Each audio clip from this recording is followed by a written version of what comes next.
Hallo, heute möchten wir zeigen, wie Sie Ihren LSS100 Frequenzumrichter einsatzbereit parametrieren können. Für diese Parametrierung sind insgesamt 7 Einstellungen zu treffen. Lassen Sie uns nun mit dem ersten Schritt beginnen.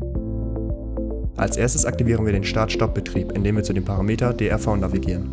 Dafür wird dreimal die Oben-Taste betätigt und einmal die Enter-Taste, um die Einstellung zu öffnen. Hier wird nun die Zahl 1 angezeigt. Diese müssen Sie mit den Pfeiltasten zu einer 0 umändern.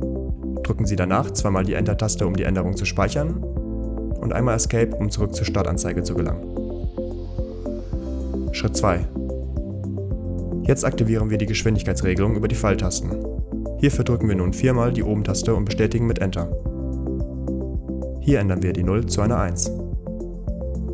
Drücken Sie nun wieder zweimal die Enter-Taste und einmal Escape, um zu speichern und um zurückzukommen. Schritt Nummer 3.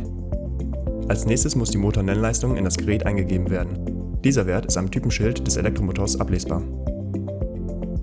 Wir navigieren nun zu dem Parameter DR14, indem wir einmal die Rechtstaste und 5-mal die Oben-Taste drücken. Wir bestätigen mit Enter und sehen einen Wert von 0,40 kW. Hier müssen Sie nun Ihre Motornennleistung eingeben. Bei unserem Motor handelt es sich zwar um einen 0,18 kW Motor, es wird hier aber aufgerundet. Nun wieder zweimal die Enter-Taste und einmal Escape drücken, um zu speichern und um zurück zur Startanzeige zu kommen. Schritt Nummer 4. Nun stellen wir die Eingangsfrequenz ein. Hierfür navigieren wir zu dem Parameter BA10. Dorthin gelangen wir, indem wir zweimal die Rechtstaste und 8-mal die Oben-Taste drücken. Mit Enter bestätigen wir und ändern die angezeigte 0 zu einer 1. Drücken Sie nun zweimal Enter, um die Einstellung zu speichern. Schritt Nummer 5. Jetzt wird die Motorpolzahl eingestellt, indem wir zu BA11 navigieren. Wir drücken einmal die Oben-Taste, um von BA10 auf BA11 zu gelangen, und öffnen diesen mit der Enter-Taste.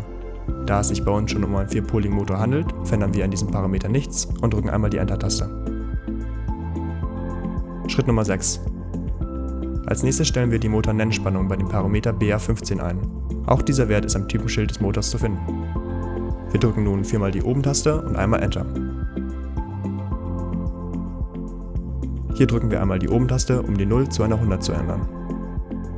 Jetzt betätigen wir zweimal die Linkstaste und ändern von 100 auf 400 Volt. Nun wieder zweimal Enter drücken, um den Wert zu speichern. Schritt Nummer 7.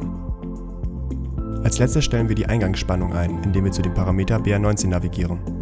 Wir drücken 4-mal die Oben-Taste und bestätigen mit Enter. Hier wird nun 380 angezeigt. Diesen Wert ändern wir nun zu 400, indem wir einmal nach links und zweimal nach oben gehen. Jetzt noch zweimal Enter und einmal Escape drücken, um die Einstellung zu speichern und um zum Startbildschirm zu gelangen. Nach dieser 7-schrittigen Parametrierung ist Ihr LSS100 Frequenzumrichter einsatzbereit. Vom Startbildschirm aus müssen Sie die Enter-Taste drücken, um in den Z-Modus zu gelangen. Nun können Sie über die Pfeiltasten Ihre gewünschte Frequenz eingeben und den Frequenzumrichter starten.